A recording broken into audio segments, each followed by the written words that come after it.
Ebusiafo men we still mutam bebre. Ebese me ne mu hyase. Ya mama so ti se eye sampa enkunwasem.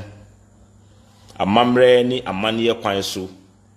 Yewra otikoko so a sampa ye ne dia His Royal Majesty otumfo osaitutu a wotoso mienu. Eni da Santimai Council etna so efa amamre ni amane kwan so eka ne nyina wiye. Seniye nanu medi video ebetu ho moa muhunu abasobodie eni nneoma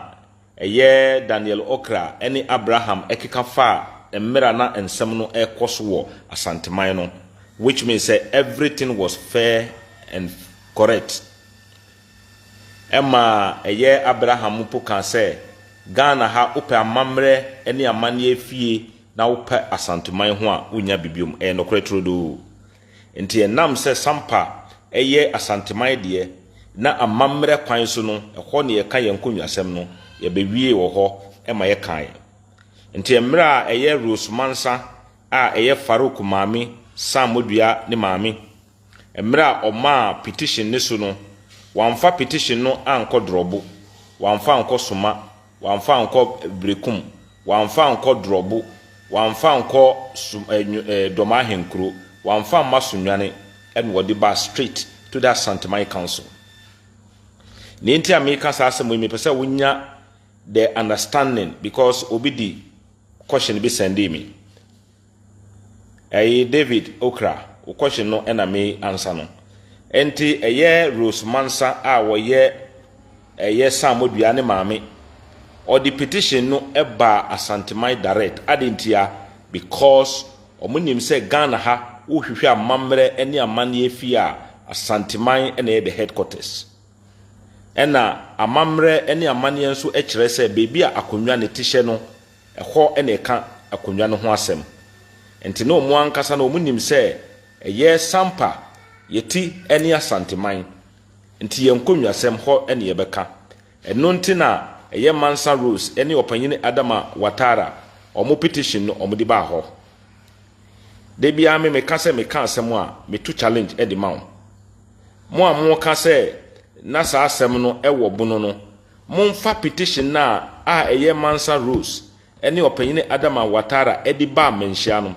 momfa copy mra a na e kire se it was pending before the Judicial Committee of the Bono region enya no kre omo di ba straight to the Asanteman Council omo ba yenso no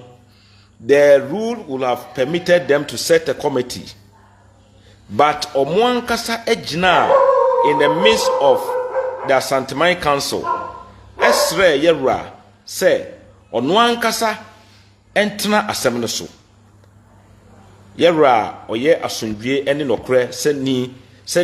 Daniel Okra ekan wo video na me de tu ho no o se Yera na butre na sundwie ene ne nokre ka. Ne senti no onya abutre etna asem no so oni amanhene ahodo a omo wa Santimai Council ena omo ka asem no wiye eno petition na Mansa Rose eni opanyine Adama Watara edi ba ya etia opanyine Abu Mama ye ka wiye no eno ho ena Yewra ka wiye ya o ka kire ebusia ye di nkunim ne se yenyi obi mra ye nam amamre kwan so yi na nasamajafla na nasamajafla ebe swai kire ne manfo swai kire no ye yi na nasamajafla adihye no yi ne wiye no ese ye presenting no edinima the Sampa Traditional Council as the kingmakers omonsu agi ni tumu omo angina ntumu kekeo omo sinsan ye ohini bia sign ye kire se ampa wagi na nasamajafla nomination na adihye busua no ayi no wagi na tumu ene edinima abusia omo wieye no na nasamajafla be so akire won ene omo nso so akire na nasamajafla omo di nachi eba Asanteman bebi a yetihye emo omo ni na nasamajafla nyina ebe so the oath of allegiance to the golden stool Yera wieye no ene o twere letters edima all institutions I wa Ghana say ohini a yefa amamre ni amane kwan so edine se akonwa so na nasamajafla otosom yi no entinande akasese ya ne se ye be feeling ye friend no chieftaincy declaration form na ye di aba national na mmra kwan mu no ye de ne din aka ahemfudin ho a kire se onu na ye Sampamanhene eno krata no mmra ne kire se traditional council kro na akonwa no free mu ba no mmra paramount chief ne ni ho no ohene na ohwe kire no obe call traditional council meeting or the ayini be tachi then no wa Phyllis Gazette form no CD form no the omumunisi no the aka ho no the ama registrar no mu the aba region krona akonwa no mu no na region no afọwadi krata no e the akoma the National House of Chiefs. International House of Chiefs omu ene wo dwumedi a omu na mu wotumi a yedi ahemfudin eka Ghana ahemfudin ho enti krata no be pie wo ho a ese the Bunu Regional House of Chiefs for di kono ena nana Dormahene ka se ono no mfa nko nana Samajafla se aban adwumayefuo bi mra ema wa dwumadie bi se di na eduru point bi na ase wundi a yemfa kontiba ene sikan enko wosu mra ne se ye court through ne ye friend no potokasa mandemos na ya hyew ema waye wadwuma enti eye na Samajafla enam ne lawyers so ema ye kopie mu wo court mandemos application ye apply ye ka asem na abrante bi a wobo ne ho samrani ira Samordua enso ba se asem na Samajafla edi abedan court a edi tia the Bunu Regional House of Chiefs no ono no yedi a eya asem a ebe ha no ne senti no opese wodi ne ho ebe ka asem no ho omo bisa ye lawyers kan say ye ne ho bibia de tia omra no wo meka ho obeka ho emma ye nyina ye hyiaye ena obia kan ne nsem ye bubu ho kan obia kan nasem ye wie ye no judgment ai ba nyina ne say court no share the Bunu House of Chiefs say omumfa nana nkrata emepie mu wo national emfa nana din enka Ghana ahemfudin ho adenti na court ne share court ne hunu say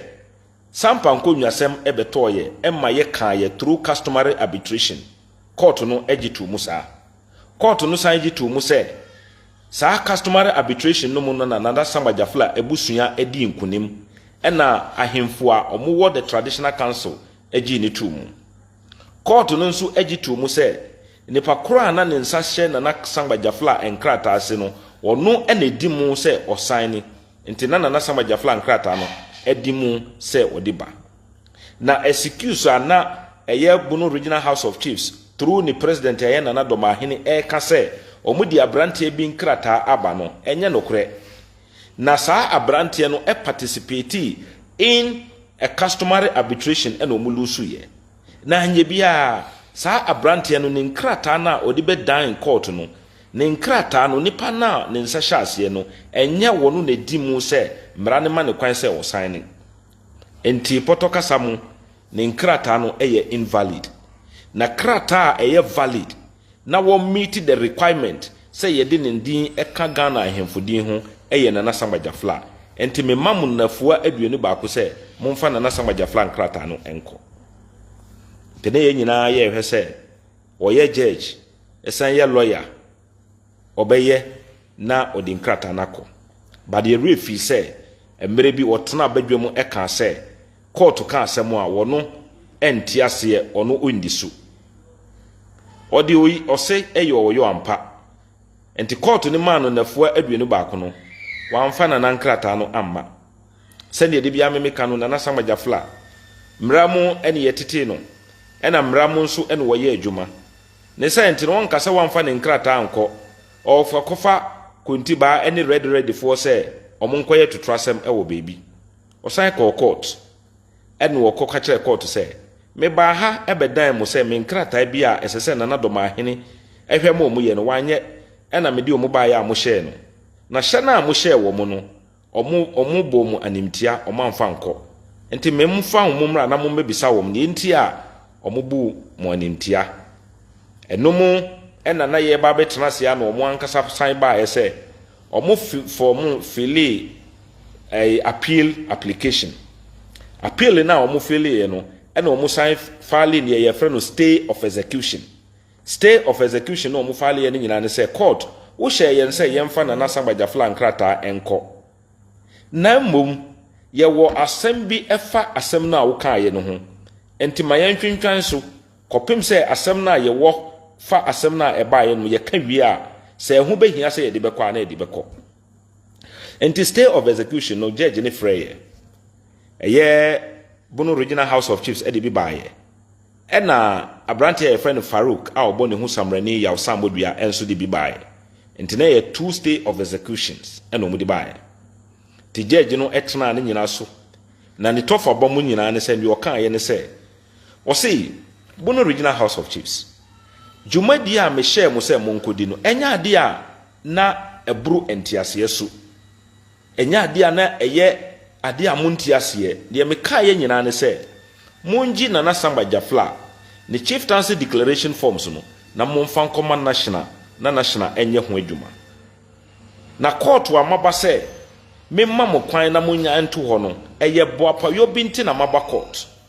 sɛ mo pɛ mumma kwan emma national enni ne dwumadie emfa na nadin enkasa Ghana ahemfodin ho the science no se me ka se me grant the stay of execution amamo a na enni nyinaso e wo mramo na sebi mon nsem no a moti akodan appeal court se mudi asem akokɔ no me hwɛ nsem no mu a bibia ne ho a e wo gina mraso a ye be determine wo appeal court the science no asem no a mudi aba no mintimi engranti maun na mehye mo se momfa enkrata no enko enti na ye hwe se ebia with the immediate effect no mu de beko o ma mfa nko enti we continued with the contempt proceedings enti contempt proceedings na ye koso ayeye no ene na ye judge no temwoni no ema ye koye ye asem we yekotena ase na judge no etie obia keka ne nsem ena o ka se ampa watie ne obia ka na ne o ka nyina ne se o hye na the high court share the Bono Regional House of Chiefs se omumfa na Sampamanhene enkrata no enkopie mu wo national na omumfa ne din enka Ghana ahemfodin ho no potoka samo no ye ka ne se it is still valid de na o ka nyina ne se edaso eye adwuma because bibia ni ho a etwemu a bibia ni nso a etwintwan edisi baby ento omo bebe kasa na eye Dormahene lawyer esre court no ekatre judge ne se osre no se eni Dormahene amma court enye boapayo na enye enimtiebo se omfa enidie emma judge no enye sa na ye na dwumadie bi nti na emma ni ma enti yenso ye lawyer sorry can say we don't have any problem with it all my nyina no ye complaining that and I yenso yen can say ye money kabi emfa mayen debi all we want send ye mrane sie no na ye de mrano eye adwuma enti omu nyina aka say wie na judge no edi ni orders ebaaye ni orders a odi baaye nyina ne say eye the Bono Regional House of Chiefs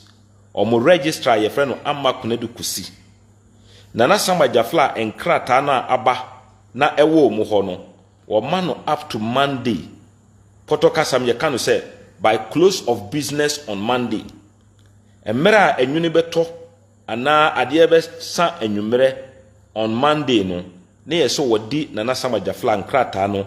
every the Bono Regional House of Chiefs akwako pie mu wo National House of Chiefs na national fo nso edi aye adwuma one fancy ho ene wo ka se ebia na amakuna dukusi asen abu court animtia anye ne osi onye no se eba po se amakuna dukusi anye wamfa nkrata na nko by Monday a o makwan se the Sampa Traditional Council through the acting president ana nipa biara omubema ne tumi no saa nipa no emfa nkrata no enkopie mu wo national na national enwork so emfa na nadin enka Ghana ahemfodin ho ende se ya me wahai the Sampa say amakunedu amfa nkwa the Sampa Traditional Council betimi afre me say abu bra ya ma otumi fa nkrata no ko national na national amfa ana ombetimi afre Daniel Okra mamulenge Daniel Okra bra ne yenso ma fa nkrata na nasamajafla nkrata we fa kopie mu wo national na yemfa na nasamajafla din enka Ghana ahemfudin ho enti ebusuafo ye kopie mu ko se netie ene wo san ko so ka se the contempt case na mode baaye o se dwumadie bi ne ye ka se obi nye ena wanye ena nam so a ye de bepie mu wo court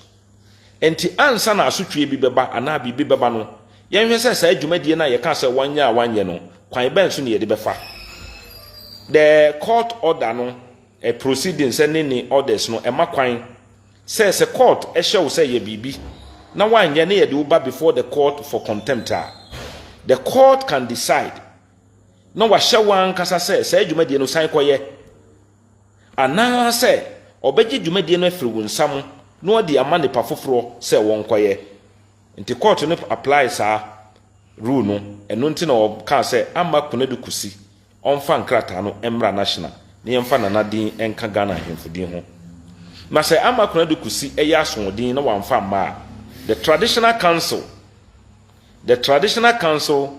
through its acting president or any assignee obi biara the traditional council no be authorizing no onfa nana samajafla chieftaincy declaration form no mbpm wo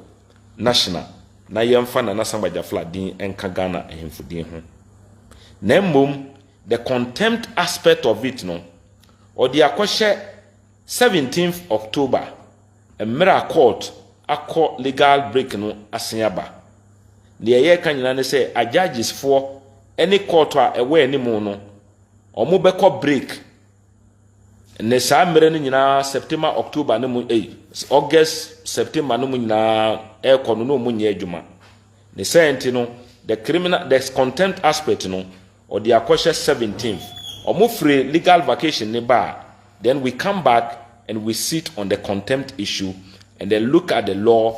dear na mrani sie na yenhwe eno enti ene court na hye ama kunadu kusi a woye registrar for the Bunu House of Chiefs say onfa na nasamajafla nkrata enko national na yemfa na nadin enka Ghana ahemfudin ho say dwumadie odi by close of business on Monday na sa wanye na obo court animtia the traditional council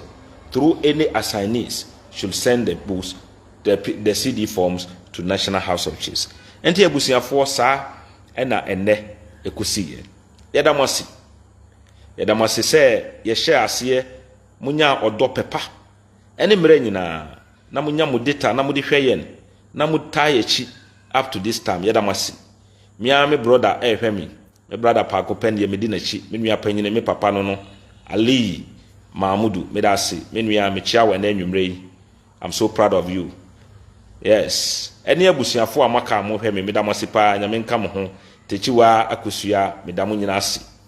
Enti abusiafo sa na ekosi ye bedamasi. De bia se ne ye memeka no emma obi enkohye wachi se koye tutrasem. Ghana udi boni a empro ye mra no o ma hyehye no said that boni bia obedi na ene na ye begya wo na wo nenam ho no emma wadwen mu nya wo se sa boni no akwakosi meda me boss ba ko mrantie hini meda wasipa you've been so supportive waboayen bibia yeda wasi enti abusiafo ndie mi kan nyina ne se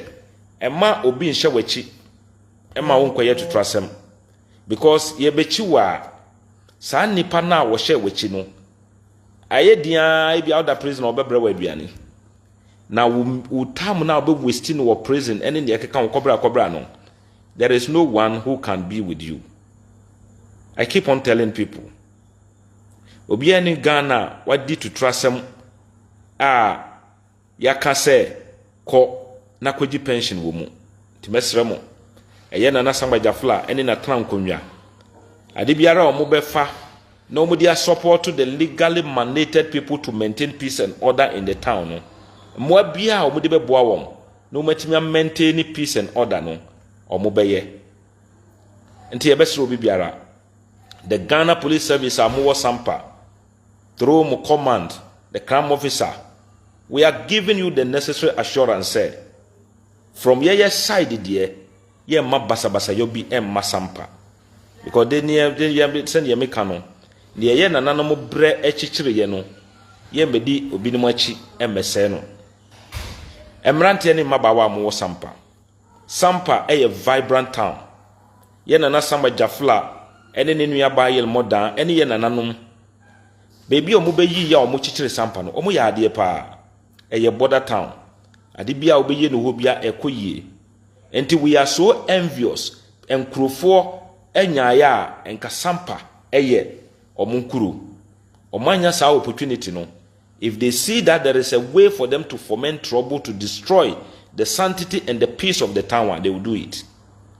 But idea me catch them when they say casual business aba sampa abua ama mumu bebre ya mu ye nuanom ya maamenom omanya adwuma eye ema ye papa no nso casuals no mado no omunya nkrofo ema omoto adenti ne yebedi ne pamienu miensa bi achi ne ya say sa industry no makreti edi amayen de bia ne me kan se yero hu ema obi nada wo se kodi to trasem na mede wo bekọ abruchi sa ne pakro no ewo mma owo ne nuanom emududu sen ena ewo mu a omo ye saade no ana sa ne pa no kura wo ka so wo de wo bekọ abruchi no ne madudu sen na odi wo makọ na odi ne ma ne kọ ye abjapade ben no mababa ye a eno nti no wo sacrifice wo daachi na wadi nachi na waye to trasem amra ene ubedi President Mahama wabayi wama yati ase se odi pepeyo ene baba hwe Ghana send ye mra no esie no he will maintain the peace of the nation and we trust him. Ye trusty the interior minister, we trust the IGP, we trust the regional director, the regional police commander. Ye trusty obi biara who is in charge of peace and order, and therefore we know they will do it. Ye bedamasi na ye nim se mumma bi no mummehye machi ema munye to trasem na mobema ye nyina ya ka bom ne ya bo sampa ho ban na samba jafla embe ye nyimu na samba jafla embe ye ne potoka sam ye kan witch hunting there be obi biara a wo ye available a wo nimdie bi e de beboa sampa na will be more than willing to work with you. Say ye bibia na ye hwe say oh dwumadi ebe wo ha ebia Farouk Samordua ne nimdie no ebetimi aboa ye we mu na will be more than willing to call him say bra ebe ye we mami. We are not going to say now ebia one support one year say no munyina muka ho ema baby a yedru ha. Let us protect where we have gotten to. Na ye move ye kuru ni ye na ye nkwa enemu. Baby a yedru sese ya no. The national cake is being shared. When we begin to foment trouble, others will get their portion. Your portion no will be wasted. The same no na nasama jafla ene na trankonya. They will come and partner the local authorities, the DCEs, the government, the ministers, the president, send the Ebeya Sampa traditional area and so benya share of the national cake. Ya kwine, ye suku dine, ye market, any ye nyoma. The reset agenda President Mahama Edia Bay. Yen sunu ye ba, nana samba jafla ene na himfu. Through ye DC ye MP. Honorable Ayenkwa Mechawo ene enyumrei. Ne ye nyina ya ka bom, ne ya kopre empuntunyuma Edia ba the Sampa traditional area na afane ntuma pafra. Nti saa nnuaman ene ye adwin ho. Saa nnuaman na nana samba jafla adwin ho. Send ye beya he will make sure that the facilities e wo ho betimi support to the current requirement of education. And the nananom benya the quality education so deserve for them to transform their life. Cashew industry. Mo be bia adwuma e wo sampa ye damasi. Say ye ups and downs ni nyina mo munya gidie na mo da so wo sampa ye damasi. Ye bekoswa da mo a ye transfer mo a mo ba ye adwumayefo a school for police for soldiers for ene obi biara a wo sampa wo de udwumadie ye ne so ye besra mo se mo ma ye nkambo mo na ba bia ye nananom de ye beduru ye no ye mfa nkoduru mpempenso a ye nyina ye ne beji sɛ kuro no a yɛ nananom bɛkyekyere yɛ no sei na ɔmudi gyae na sei nso ne yɛn nso di akoduru te mɛdam ase nyame yɛ adom na by Monday or Tuesday or Wednesday ne ɛbɛba bia no yɛbɛma maso ate